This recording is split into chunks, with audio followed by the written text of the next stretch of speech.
Bonsoir, chers étudiants. Ce soir, nous allons aborder le cours d'anatomie de l'aorte abdominale. L'aorte abdominale étant la partie terminale de l'aorte descendante, est située dans la cavité abdominale. C'est une artère de passage pour le membre inférieur qui constitue le tronc nourricier de la partie infradiaphragmatique du corps, alors que l'on va aborder du point de vue anatomique, c'est-à-dire dans sa dimension structurelle, organisationnelle, topographique. L'aorte abdominale fait suite à l'aorte thoracique au niveau du hiatus aortique. En regard du bord inférieur du corps de la vertèbre thoracique T2, ici sur notre schéma, nous vous permettons de visualiser le hiatus aortique, lieu de passage de l'aorte dans son trajet thoraco-abdominal et évidemment la relation avec le bord inférieur de la vertèbre thoracique T12 vous est aussi présentée. L'aorte descend sur le flanc gauche, comme vous pouvez le constater sur le schéma de la colonne vertébrale, suivant une direction oblique en bas et à droite. Alors, dans son ensemble, elle décrit une courbure dont la convexité est antérieure qui se moule avec qui épouse la lordose lombaire. L'aorte mesure 15 à 18 cm de longueur et 18 à 20 mm de calibre. Alors, du point de vue descriptif, nous pouvons affirmer que l'aorte descend de la cavité abdominale jusqu'au niveau de la vertèbre lombaire L4 dans 70% des cas, et à ce niveau, elle se divise en 3 branches, une branche médiane, l'artère sacrale médiane, et 2 branches, pas vrai, je dirais latérales, mais il y a commune droite et gauche. Des fois, cette bifurcation se produit en regard de la moitié supérieure de L5 ou à la hauteur du tiers supérieur de L4. Justement, je vous l'ai dit à plusieurs reprises, les structures anatomiques varient dans leur positionnement, dans leur position. Et les présentations, je dirais, topographiques ou les relations entre des organes du point de vue anatomique vous sont présentées sur une base statistique, sur une base de fréquence. Alors, la l'aorte abdominale se projette sur la paroi abdominale légèrement à gauche, sur le bord gauche de la ligne sipho-ombilicale. Alors, si je fais mener une ligne de l'appendice siphoïde à l'ombilic, l'aorte se situerait sur le bord, sur le versant gauche de cette ligne, à la région ombilicale, au niveau de l'ombilic, en regard de L4, évidemment, l'aorte va se diviser et c'est le lieu de compression pour assurer en urgence une hémostase temporaire dans les cas d'hémorragie urinaire de l'aorte, soit d'une rupture, soit d'une rupture d'anévrisme, soit d'une plaie par balle ou par arme blanche, ou de traumatisme quelconque. Alors, l'aorte comporte des branches bilatérales, fournit 9 artères viscérales, 10 artères pariétales, que vous pouvez visualiser sur nos schémas, une vue antéro-postérieure et une vue latérale, vous permettant de voir à partir de l'extraction de certains organes la trajectoire, évidemment, et la morphologie de l'aorte. Les artères viscérales comprennent tout d'abord le tronc iliaque qui irrigue les viscères de la région supra-mésoconienne ombilique. Et le tronc cœliaque se détache de la face antérieure de la aorte abdominale au-dessous des artères phréniques inférieures, à la hauteur du bord inférieur de la vertèbre thoracique T12. Ce tronc se porte obliquement en avant et en bas et à droite jusqu'au niveau du bord supérieur du col du pancréas. Il se divise en 3 branches: l'artère gastrique gauche, l'artère hépatique commune et l'artère splénique, que vous pouvez contempler sur le schéma qui nous est présenté. Alors, le tronc cœliaque mesure 15 mm de longueur et 7 mm de calibre, répond latéralement au nœud lympho, au ganglion, je dirais, cœliaque, et en avant au péritoine pariétal postérieur de la bourse aumenta, que l'on va considérer ultérieurement. Alors ici, un schéma pour vous présenter le tronc cœliaque, et a été enlevé pour que vous puissiez contempler évidemment les rapports de la horte au pancréas, et aussi l'émergence de l'artère clinique qui va irriguer la rate et qui va donner l'artère gastro-épiploïque gauche.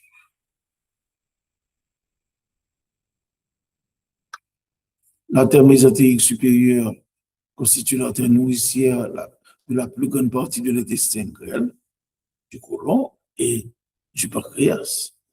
C'est une artère volumineuse qui mesure 8 mm de calibre dès son origine. Alors, elle naît de la face antérieure de la aorte abdominale à 1 cm environ au-dessous du tronc cœliaque, à la hauteur du bord supérieur de la vertèbre lombaire L1, descend verticalement en arrière du corps du pancréas et de la veine splénique. Elle est appliquée sur la face antérieure de la aorte, dont elle est séparée par la veine rénale gauche. Au niveau du bord inférieur du corps du pancréas, s'écarte à angle aigu de la aorte pour pénétrer dans la loge duodéno-pancréatique. Ensuite, elle va se fléchir en avant, croiser la face antérieure du processus unciné et s'engage de la racine du mésentère à gauche de la veine mésentérique supérieure. Alors, suivez avec moi sur le schéma la naissance de l'artère mésentérique, sa trajectoire et son engagement au niveau de la veine mésentérique supérieure. À gauche de la veine mésentérique supérieure. Ici, un schéma récapitulatif pour vous montrer l'origine et la trajectoire de l'artère mésentérique supérieure. Alors, cette artère mésentérique supérieure va irriguer les sens intestinales, le jéjunum, il existe des broches pour le jéjunum, des broches pour l'iléon. Si on n'a pas visualisé les broches qui vont au pancréas, l'artère mésentérique supérieure, donne des broches coliques, l'artère colique droite, l'artère colique moyenne, l'artère, je dirais, iléocolique, et ces artères vont irriguer le côlon droit et le côlon transverse. Évidemment, ces artères se constituent en un réseau, en arcade, d'une importance capitale en chirurgie. Et je prends l'exemple, si l'on veut, par exemple, réaliser une remontée colique qui consiste à remplacer l'œsophage par le côlon, l'importance d'avoir une pédicule artérielle qui accompagne le côlon. Alors, on peut utiliser l'artère colique moyenne, comme on peut utiliser aussi l'artère colique gauche, qui elle-même ne n'est pas de l'artère mésentérique supérieure, mais plutôt de l'artère mésentérique inférieure que l'on va aborder subséquemment. Les artères rénales, elles ont deux fonctions. elles jouent un rôle nutritif et ce sont les principales artères de l'épuration sanguine. Ouais. Et elles laissent des faces latérales de la aorte abdominale, un peu au-dessous de l'artère mésentérique, à la hauteur, je dirais, de L1 et L2. L'origine de l'artère rénale droite est légèrement plus basse que celle de l'artère rénale gauche. Les trajets sont différents. L'artère rénale droite se dirige oblique en bas, en dehors et en arrière en faisant un angle de 60 degrés avec la aorte. Passe en arrière de la veine cave inférieure en décrivant une courbure à concavité postérieure qui se moule avec la saillie de la colonne vertébrale et du muscle psoas qui ici n'est pas présenté et longe ensuite le bord supérieur de la veine rénale droite d'une longueur de 5 à 6 cm, tandis que l'artère rénale gauche en dehors, en arrière et légèrement en bas, faisant un angle de 70 degrés avec la aorte d'une longueur de 3 à 4 cm. Les artères rénales vont se terminer au niveau du pelvis rénal et en donnant un rameau prépiélique et l'artère rétropiélique. Ici, vous est présenté deux schémas pour vous permettre de bien regarder les différences entre l'artère rénale gauche et l'artère rénale droite du point de vue de leur implantation au niveau de la aorte, au niveau aussi de leur trajectoire. Artère mésentérique inférieure. L'artère mésentérique inférieure naît de la face antérieure de la aorte, un peu à gauche de la ligne médiane, à 3 ou 4 cm au-dessus de la bifurcation de la aorte, en regard du bord inférieur de la vertèbre lombaire L3. Et cette artère va croiser obliquement en bas et à gauche sur la face latérale gauche de la aorte, puis la face antérieure du tronc sympathique lombaire. Elle s'engage ensuite dans le mésocolon descendant, où elle chemine obliquement en bas et à gauche entre la aorte et l'artère lombaire. Elle se continue au-dessus de l'artère iliaque gauche par l'artère rectale supérieure. Les artères surrénales moyennes naissent de l'aorte au niveau des bords latéraux entre le tronc iliaque en haut et l'artère mésentérique supérieure. Elle se porte transversalement en dehors. L'artère passe en arrière de la veine cave inférieure à droite et se ramifie sur le bord médial des glandes. Les artères gonadiques, ce sont des artères qui vont nourrir les testicules et les épididymes, prenant origine de la face antérieure de la aorte abdominale à la hauteur de la vertèbre lombaire L2, entre l'origine de l'artère rénale et l'artère mésentérique inférieure. Les artères gonadiques vont descendre dans l'espace rétropéritonéal obliquement, comme vous pouvez le constater sur le schéma en bas et en dehors. L'artère gonadique gauche contourne la face latérale de l'artère aorte abdominale. L'artère gonadique droite croise la face antérieure de la veine cave inférieure. Ici, la veine cave inférieure n'est pas représentée. Cependant, vous pouvez imaginer la proximité, le rapport de voisinage entre l'artère aorte, la aorte abdominale et l'artère et l'artère et la veine cave inférieure. Alors, chaque artère gonadique vont croiser la face antérieure de l'urtère lombaire, qui n'est pas présenté ici, mais qui vous sera présenté ultérieurement, puis vont descendre et en dehors, appliquer sur la face antérieure du muscle psoas, qui est aussi enlevé pour que vous puissiez mieux comprendre, mais qui sera remis à sa place au moment opportun. Les artères pariétales sont les plus grêles. Elles sont destinées à la paroi abdominale et au diaphragme. Elles comprennent les artères phréniques inférieures, droite et gauche, et les artères lombales ou lombaires. Les artères phréniques inférieures vont naître de la aorte et vont irriguer le diaphragme avec un trajet oblique et en dehors. Les artères lombaires sont au nombre de 5. Ces artères lombaires vont, par le truchement des 4 premières, supportées en dehors et en passant en arrière du tronc sympathique. Les 2 premières artères passent en plus en arrière du pilier correspondant du diaphragme. Les artères droites passent en arrière de la veine cave inférieure. La 5e artère lombaire se détache souvent de l'artère sacrale médiane et parfois de l'artère ilio-lombaire. C'est une question d'examen. Les artères lombaires, ensuite, vont s'engager sur les arcades fibreuses du muscle grand psoas, qui ici n'est pas représenté. C'est un muscle qui sera décrit ultérieurement. Et les 2 premières artères lombaires passent ensuite en arrière du muscle carré des lombes. Mais les 2 dernières artères passent en avant de ce muscle. Je dis que les 2 premières passent en arrière du muscle carré des lombes, tandis que les 2 premières passent en avant de ce muscle.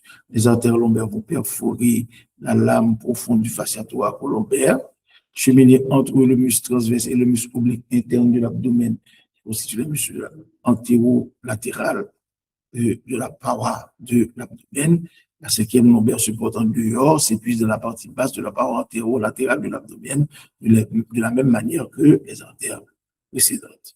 Alors, ces artères fournissent des rameaux vertébraux destinés au corps vertébro-lombaire, un rameau dorsal destiné à la moelle épinière et aux parties molles du dos, des rameaux musculaires destinés aux muscles psoas, carré des lombes et aux muscles de la paroi antérieure de l'abdomen. Quels sont les rapports entretenus par l'aorte avec les structures du voisinage? L'aorte répond postérieurement, c'est-à-dire ces rapports postérieurs, répond au flanc gauche de la colonne vertébrale, depuis la vertèbre thoracique T12 jusqu'à la vertèbre lombaire L4. Elle répond en plus à sa partie supérieure au bord médial des piliers droit et gauche du diaphragme, comme il vous est présenté sur le schéma. Ouais.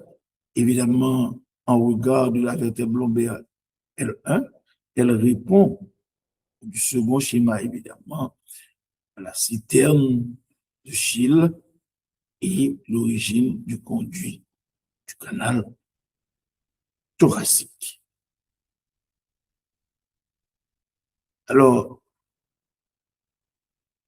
l'aorte, en répondant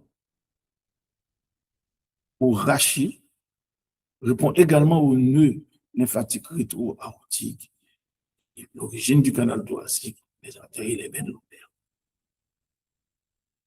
Ici, vous est présenté le diaphragme de manière détaillée pour que vous puissiez regarder les orifices permettant l'entrée dans l'abdomen des vaisseaux, des conduits digestifs du thorax vers l'abdomen, bien les arcades et les piliers, et pour que vous puissiez bien comprendre les rapports entre l'aorte, le diaphragme, les rapports entre l'aorte, le diaphragme et entre l'aorte, les piliers et la veine cave inférieure. Ici, un autre schéma pour vous montrer les rapports entre l'aorte et les autres structures, la veine cave ayant été sectionnée pour une meilleure visualisation des structures.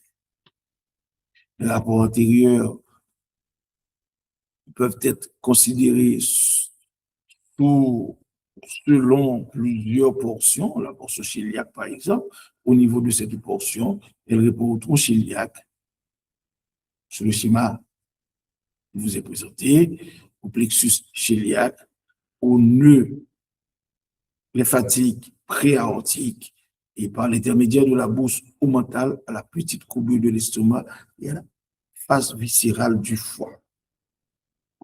Pour que vous puissiez comprendre ces rapports, je vous ai présenté une coupe sagittale de l'abdomen vous montrant en avant le foie, en arrière l'aorte, la bourse omentale, le petit épiplomb, le grand épiplon, l'estomac, pour que vous puissiez comprendre ces rapports antérieurs de la aorte, certainement, ces structures, cette marche du péritoine vous sera présentée lors de votre cours sur l'anatomie du tube digestif. Alors, dans l'espace rétropéritonéal, l'aorte répond à la veine rénale gauche, la veine rénale gauche se trouve en avant, les collatérales nées de la face antérieure de l'aorte sont aussi en avant, c'est que les nœuds lymphatiques, les ganglions nerveux du plexus solaire qui vous est présenté sur ce schéma. Alors, en avant du péritoine pariétal postérieur, nous pouvons considérer 3 étages. Au niveau de l'étage supérieur, l'aorte répond au tronc cœliaque qui est en avant, l'arrière-cavité des épiplons et le petit épiplon. Alors, l'arrière-cavité des épiplons et le petit épiplon,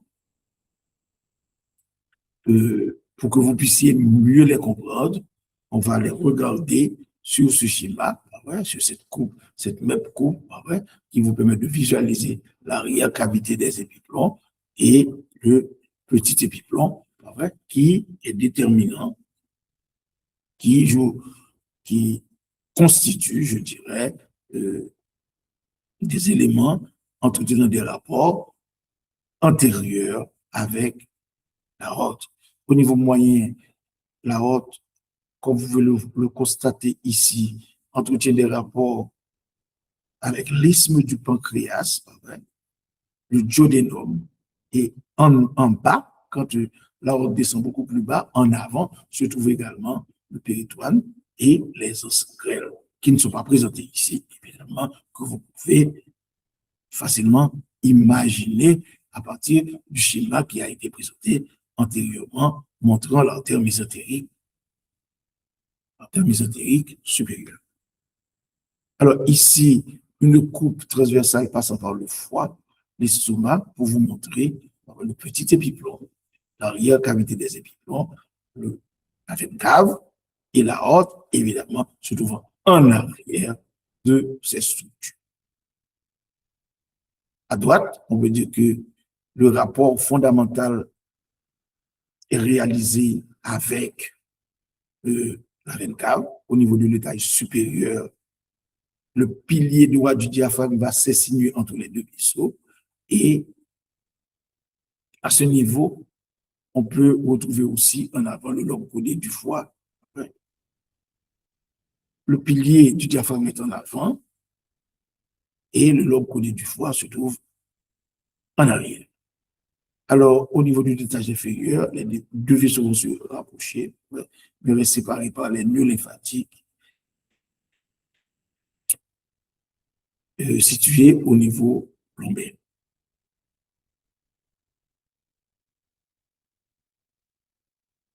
À gauche, on peut regarder l'insertion du muscle grand psoas qui ne vous a pas été présenté antérieurement lors de la visualisation des artères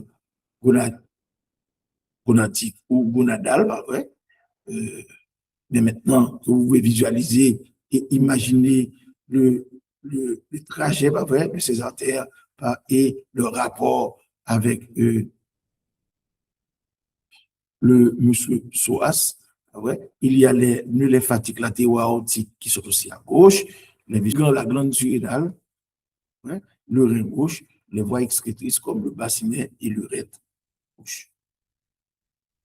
L'aorte se termine à la hauteur de L4 et de L5, donnant une artère médiane, l'artère sacrale médiane, et des artères latérales, les artères iliaques primitives qui vont se diviser après un trajet de 6 cm en artère iliaque interne et artère iliaque externe. Ici, une vue beaucoup plus grande pour vous montrer la bifurcation aortique au niveau de l'ombilique à la hauteur de la 4e vertèbre lombaire, tournant évidemment l'artère sacrale médiane et les artères iliaques primitives. Alors, l'anatomie étant au service de la clinique, quand il existe une soufflure des 3 tuniques de l'aorte, il se produit une anévrisme de l'aorte. Imaginez l'anévrisme de l'aorte et ses capacités à comprimer les autres organes du voisinage, sa capacité à comprimer les autres vaisseaux, entraînant une ischémie des organes, et sa capacité aussi à s'étendre au niveau des vaisseaux, comme l'artère rénale par exemple. compliquant les possibilités, compliquant les procédures, je dirais, de préférence de résection. Alors, il peut se produire aussi une dissection aortique, c'est-à-dire la paroi aortique est disséquée, créant deux chenaux, un grand et un petit. C'est la dissection aortique, c'est une pathologie très complexe que vous aurez la chance d'étudier dans le cours de chirurgie cardio-thoracique. Ici, un scanner pour vous montrer la dissection aortique, la double lumière, qui ont été réalisés, et ces scanners ont été étudiés à partir de logiciels permettant la reconstruction des structures. Si vous visualisez les reins, vous visualisez aussi en sous-rénal un anévrisme de la aorte. Imaginez-vous, vous devriez réséquer l'anévrisme ici, vous devriez ici sectionner, mais avoir aussi une prothèse en Y pour pouvoir reconstituer cette partie anévrismale. Alors, voici les possibilités de réparation. En conclusion, je dirais que l'étude anatomique de la Terre aorte est d'une importance capitale. C'est le vaisseau, je dirais, le plus important, le vaisseau élastique très important, de laquelle partent tous les autres vaisseaux qui vont irriguer les organes de l'organisme. Et les pathologies aortiques sont complexes et difficiles à prendre en charge, d'où la nécessité pour tout médecin de bien connaître l'anatomie et la physiologie de l'aorte afin de comprendre les pathologies et de pouvoir agir en conséquence. Je vous remercie et je suis disponible pour vos questions, évidemment.